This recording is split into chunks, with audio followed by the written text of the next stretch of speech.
Piroplasmosis equina. Historia natural de la enfermedad. Iniciamos con el periodo prepatogénico. Este periodo es previo a que se dé la enfermedad. Quiere decir que antes de esto hay un equilibrio entre todos los componentes de la tríada epidemiológica, es decir, el agente, el hospedero y el ambiente. El agente infeccioso son protozoos como Babesia caballi o Theileria equi. El hospedero pueden ser cualquier équido como caballos, mulas, burros y cebras. Y el ambiente son zonas tropicales y subtropicales, es decir, zonas calientes. Pueden ser partes de África, Medio Oriente, Asia, América Central y Sur, el Caribe y algunas partes de Europa. Rara vez puede ocurrir en áreas templadas, pero en menor cantidad. Luego de esto pasamos ya al periodo patogénico, que es decir, cuando ya se presenta la enfermedad, que es donde se rompe el equilibrio entre los componentes de la tríada epidemiológica, en donde tenemos diferentes componentes. El primero es la fuente de contaminación, que pueden ser principalmente las garrapatas, que son las principales transmisoras de la enfermedad. Luego tenemos la fuente de infección, como ya se mencionó, son las garrapatas que ingieren parásitos como Babesia caballi o Theileria equi al alimentarse de la sangre de équidos que están infectados. Existen al menos 14 especies de garrapatas del género Dermacentor y Aloma y Ripicephalus que pueden transmitir la enfermedad. También pueden ser equinos portadores de la infección, que pueden ser hasta por 4 años. Y otra fuente de infección son yeguas portadoras, que pueden transmitir la infección de forma transplacentaria a los potros. Luego tenemos ya la infección como tal. La infección se da transmitida por el protozoo Babesia caballi Theileria equi, que infecta a los équidos cuando la garrapata se alimenta de la sangre del caballo durante varios días, no solamente un ratito o un día. Tienen que pasar varios días. La garrapata pierde al parásito, este parásito entra al caballo y se da la transmisión. También puede haber transmisión iatrogénica por agujas o transfusiones sanguíneas y de manera vertical. Tenemos también susceptibilidad, que son todos aquellos animales que pueden adquirir la enfermedad, que son caballos, mulas, burros y cebras. Mencionamos el periodo de incubación, que puede ser de 12 a 19 días cuando se trata de Theileria equi y de 10 a 30 días cuando se trata de Babesia caballi. Patogénesis como tal es la aparición e intensidad de los signos clínicos, que puede ser variable y no son específicos. Solamente pues Theileria equi suele ser mucho más grave que Babesia caballi, donde se generan pues casos hiperagudos poco frecuentes con animales moribundos o muerte súbita como tal. La resistencia es muy común en verano o épocas calientes y secas, donde se da una mortalidad del 10 hasta el 50% de los casos. No hay una inmunidad adquirida ni una inmunidad provocada por vacunación, puesto que no existe vacuna. Luego de esto llegamos al periodo postpatogénico, es decir, luego de la enfermedad, donde tenemos pacientes crónicos que pueden ser hasta por 4 años luego de haber padecido la enfermedad. Muerte, pacientes que pueden morir de manera súbita o que en el cuadro pues agudo morir, pacientes que se recuperan y portadores que pueden ser machos y yeguas. Siguiendo con el tema, hablaremos de las actividades que se deben realizar en la investigación epidemiológica de la piroplasmosis equina. Para cualquier enfermedad, realizar un diagnóstico de certeza dependerá de un correcto criterio profesional, en el cual se deberá conjugar un diagnóstico presuntivo clínico, un diagnóstico epidemiológico y un diagnóstico de laboratorio, con el objetivo de determinar la presencia de la enfermedad para tomar las medidas adecuadas de prevención, control y erradicación. Para el diagnóstico de la piroplasmosis equina, se basa en los signos clínicos combinados con las pruebas de laboratorio. Para ello, se realiza la obtención de muestras de sangre de los animales sospechosos. El diagnóstico directo más común de la piroplasmosis equina, dada su alta especificidad y bajo costo, es la observación microscópica de los protozoarios en frotis sanguíneos, donde los mejores resultados se obtienen en el método de tinción de Yencia. Estos hemoparásitos durante el ciclo asexual invaden los glóbulos rojos.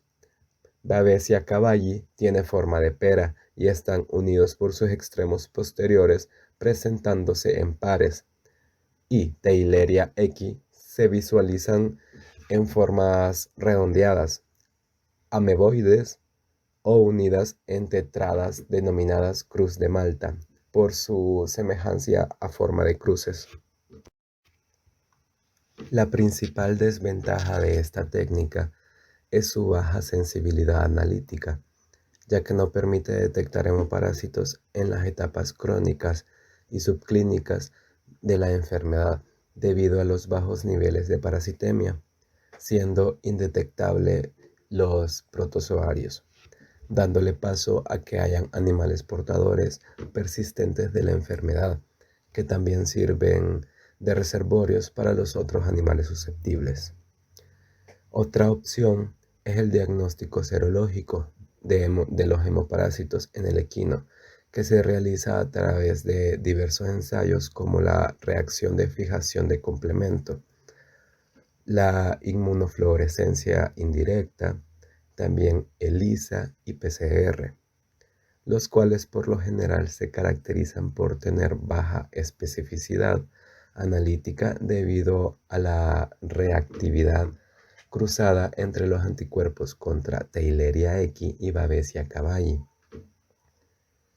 Otra alternativa de diagnóstico es la posibilidad de inocular sangre de un animal sospechoso a un animal susceptible, preferentemente un caballo esplenectomizado.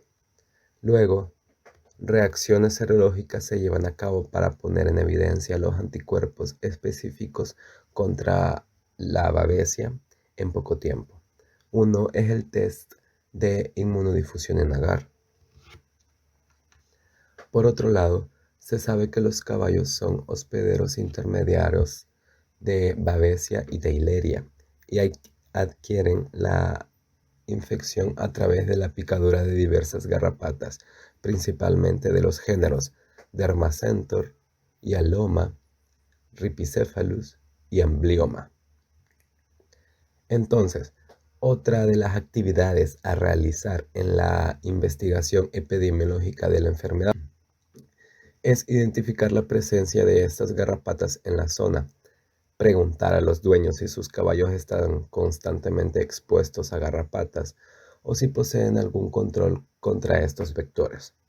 Lo más común es que animales en sistemas de crianza extensivos o en áreas rurales donde no hay control de vectores haya alta presencia de garrapatas, mientras que los animales estabulados o en crianza extensiva poseen menor contacto con estos vectores. También se debería investigar la posibilidad de transmisión iatrogénica de la infección por medio de agujas y jeringas contaminadas, por lo que se debe de preguntar a los dueños si reciclan las agujas usadas en sus caballos al momento de vacunar o aplicar medicamentos. También se debe de investigar si los equinos conviven con otras especies como asnos, mulas o incluso cebras, ya que se reporta que en estas especies hay alta prevalencia de piroplasmosis, ya que estas especies juegan un papel importante en la epidemiología de esta enfermedad porque se consideran animales reservorios de la enfermedad para los equinos. Continuando con el punto número 3, actividades que se realizarían después de haber confirmado el brote de la enfermedad. Asumiendo que el país se encontrase libre de la enfermedad, si se tiene la sospecha de piroplasmosis equina debido a los signos clínicos observados como anemia, fiebre, ictericia, hemoglobinuria, inapetencia, debilidad y demás signos característicos, la primera acción a tomar sería reportarlo ante el Ministerio de Agricultura y Ganadería, reportarlo al MAG, y este a su vez haría la notificación ante la Organización Mundial de Sanidad Animal, ante la OIE, ya que esta es una enfermedad de reporte obligatorio debido a las graves pérdidas económicas que puede causar, desde la muerte de los animales, abortos o las restricciones al comercio.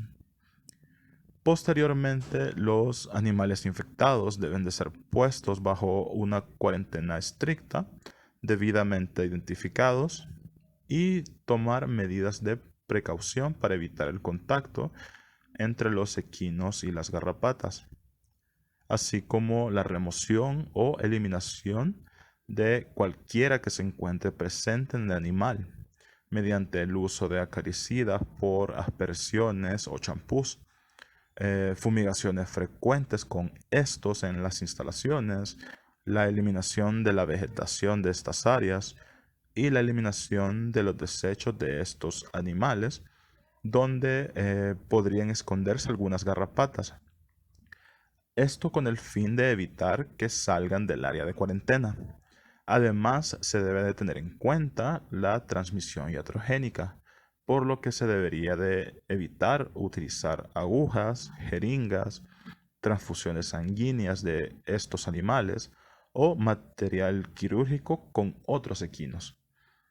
Otra acción a tomar sería la exclusión del área de mascotas o roedores, fauna silvestre, que puedan encargarse de transportar las garrapatas a otros lugares. Debido a que no existe una vacuna disponible para la prevención de la enfermedad, la constante vigilancia de estos animales, la cuarentena, la restricción de movimiento y la realización posterior de pruebas diagnósticas como frotis en animales febriles o ELISA es de vital importancia para evitar la transmisión a otros equinos que se encuentran libres de la enfermedad. Si se da la recuperación del animal, se debe de tener en cuenta que los equinos pueden convertirse en portadores durante un periodo prolongado de tiempo o incluso permanente en equinos infectados con Theileria equi, por lo que se debería de reconsiderar la utilización de estos animales para fines reproductivos. Esto con la finalidad de evitar la transmisión transplacentaria a las crías. Además, a la par de estas acciones, se podría considerar la aplicación de un tratamiento. La literatura menciona que el dipropionato de imidocarp a dosis de 4 miligramos por kilogramos cada 72 horas 4 veces podría producir la eliminación de los hemoparásitos. Así también debe de ir acompañada la correcta hidratación del equino, de ser necesario mediante suero intravenoso, transfusiones en aquellos animales con anemia grave y en el caso de presentarse infecciones bacterianas secundarias, la utilización de antibióticos indicados para estas.